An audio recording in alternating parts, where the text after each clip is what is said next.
Hi everyone, this is Jim. Welcome to this Blitz Chess postmortem video. This is a postmortem of my Blitz Chess game number 26, where I played the Nimzo-Indian defense. So let's take a look at that. There'll be one nice tactical moment that I want to show you here in this game, and then I kind of blunder and it goes downhill, so we'll kind of breeze through the end of the game. But it goes along in an interesting fashion for a while. So d4, knight f6. This is the opening moves with knight f6 could lead into a lot of different variations. The King's Indian, the Nimzo-Indian, or the Grinfeld. c4 is a normal response, and then e6 indicates that I'm interested in playing the Nimzo-Indian. And white can avoid the Nimzo-Indian by playing knight f3, which is actually the more common move these days, and then he has to play something else. The Nimzo-Indian is knight c3, allowing the Nimzo-Indian, and then bishop b4. So this setup here is the Nimzo-Indian, and a lot of this opening is play around the e4 square. So black with his first move, knight f6, is putting the brakes on e4, and then with the pin of the bishop against the knight against the king, prevents the knight from defending that square, so e4 is just not possible here. Now, Queen c2 is the main line these days. e3 is the old main line, but you see Queen c2 more often, and it's more often played at the top levels as well. And black can respond in, there are three main moves, castles, d5 or c5.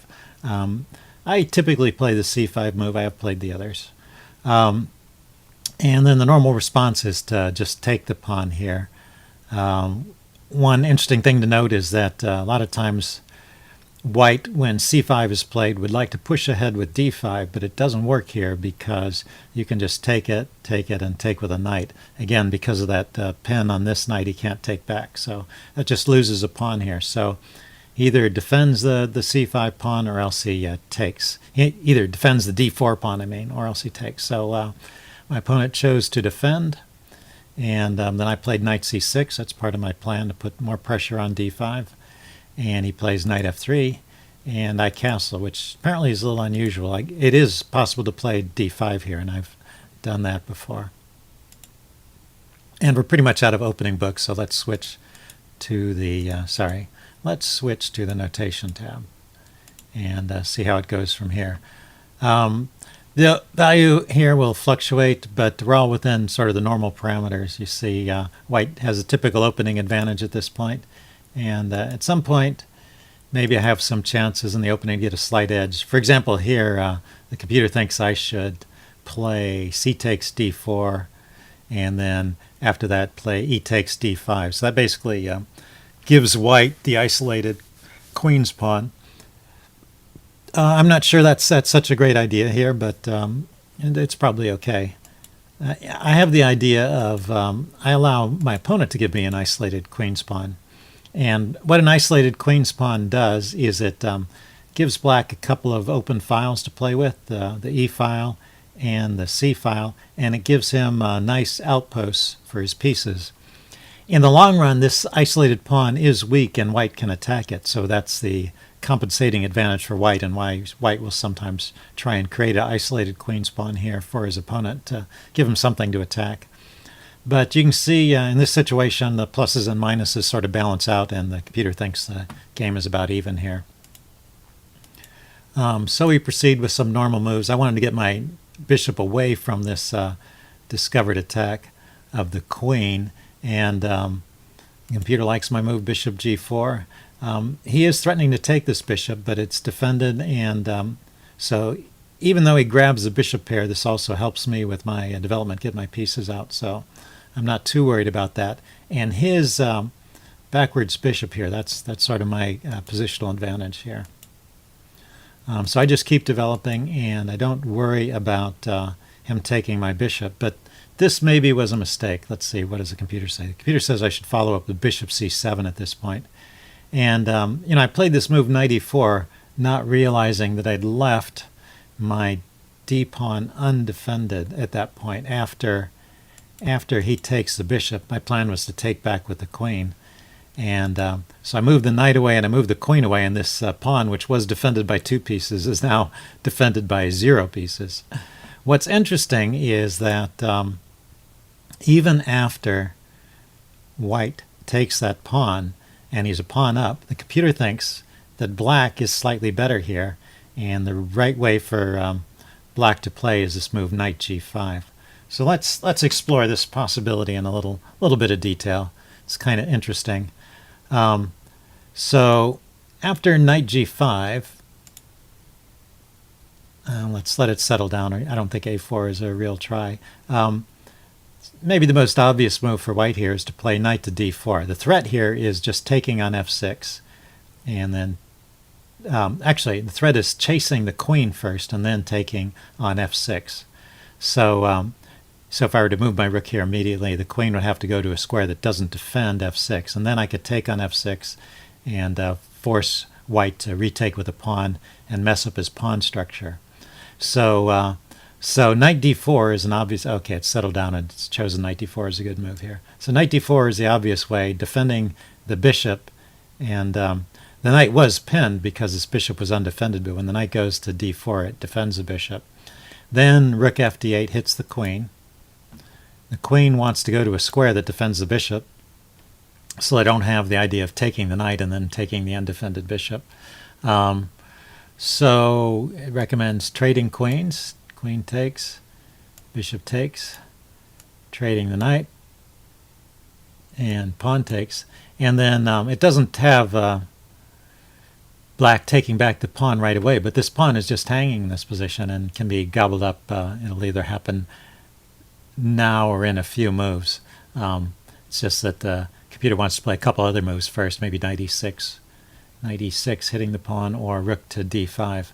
So he's going to round up that pawn. He's just going to do it in his own way. And then the material will be even, and black has very active pieces here. This bishop still hasn't been developed. So so it's interesting that losing this pawn in the center is not all that bad. Now the other thing after knight g5 that white could try is queen to d6.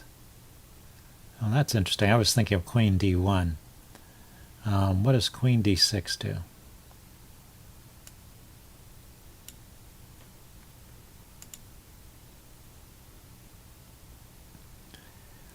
So knight takes f3 check, g takes f3, just taking back and right away with the pawn, and then bishop to h3 hitting the rook, and rook to e1. So in this line, again, it's about even, although right now the material is one pawn in white's favor, but in exchange for that, he's got some weaknesses around his king. So the other way to play, this way of playing, saves the pawn, but results in a messed up king side. So those are kind of white's two choices here after knight g5. He can either give back the pawn and have a decent pawn structure, or he can hold onto the pawn and suffer a wrecked pawn structure, which gives black some chances. So those are the ways to play this. After queen takes d5, I played the move rook fe8, which actually is the second choice here after knight g5, but allows white some continuing advantage. My idea was I can defend the knight with the rook, and then I can attack the queen. So he plays h3, hitting the bishop. I drop my knight back, hitting the queen, and forcing him to move the queen away, and then I play bishop to h5. So that is maybe not the best move. The computer likes bishop e6, which makes sense, hitting the queen and putting the bishop in a central location. I kind of like the idea of maintaining this pin here, though. That has some merits too.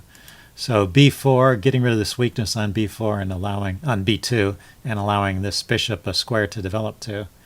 And knight e4, bishop develops, and bishop takes f3.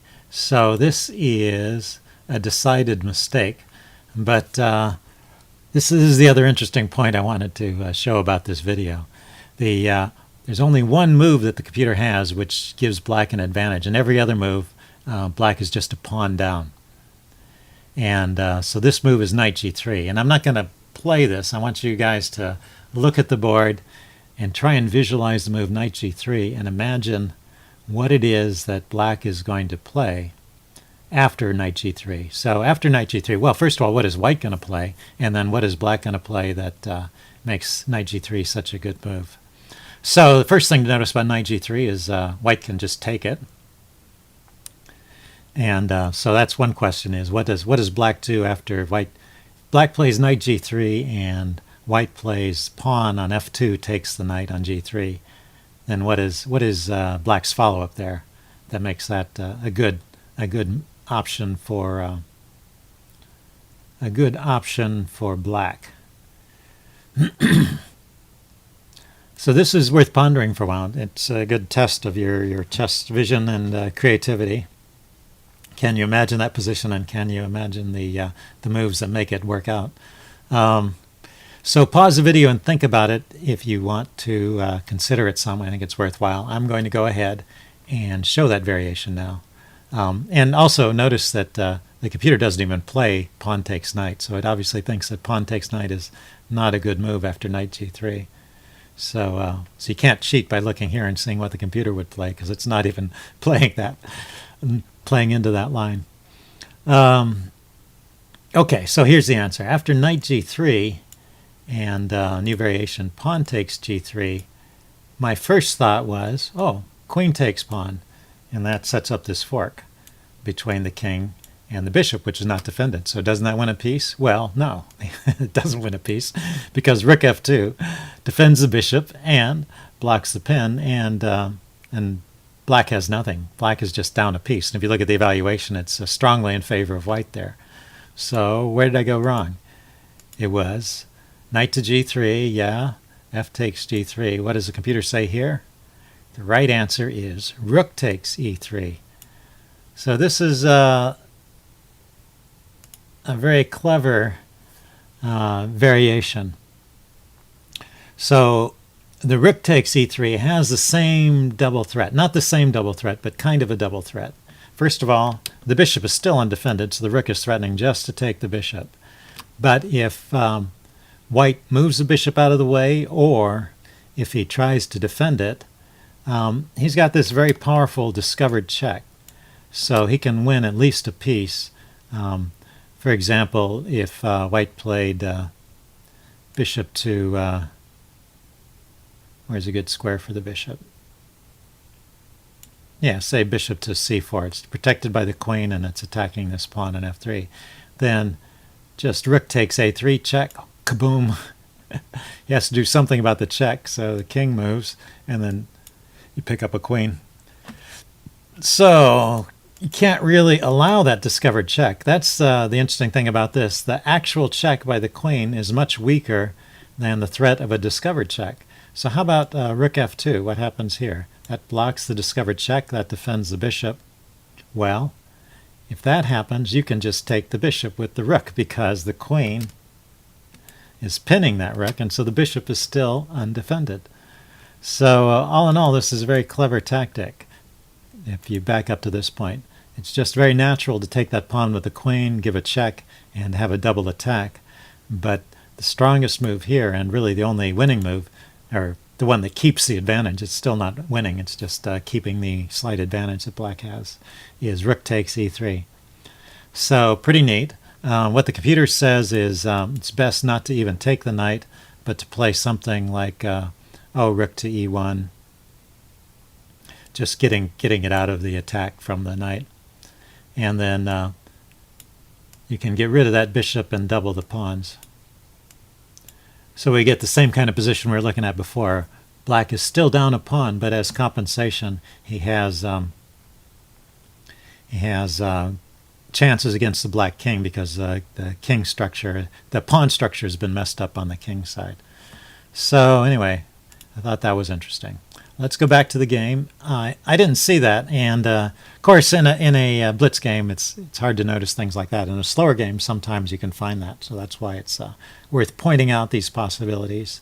I just took the knight, and then he takes back, and now I make a pretty bad mistake. I play knight to d2, and the problem is the knight is subject to a discovered attack now when this bishop moves. Could move immediately to d5, attacking my queen, and he can just win my knight. So knight d2 is just a bad move, and this is something I should notice even in a blitz game, but I didn't. And in fact, I make it worse by playing rook takes c6, and now he notices this bishop d5 move. So bishop d5 is double attack, attacks my queen, queen attacks my knight at the same time, and I can't save both of them. I do play what the computer recommends, knight to f3 check, just to try and mess up his pawn structure, but basically it's a losing game at this point. I'm a piece down, and I just can't quite get anything going against his king. And my last chance here was, I was thinking, well, maybe I get my rook to this square and attack and mate there on g2, but he grabs my rook down here with check, and so he can come back and defend with his rook after picking that up with check, so I don't have time to go in and mate him. And it's all over. Now I'm down a rook and a piece, and I try going for maybe a some kind of perpetual check, but he's got plenty of pieces to defend, and you can see now he has a mate in 6. So I resigned none too soon. So well played, Saspak. Good game, and it's a reminder to always keep your eyes open when you're playing chess. It's all about the tactics sometimes. So hope you guys enjoyed that. Leave any comments you have in the section below, and I'll see you next time. Thanks. Bye.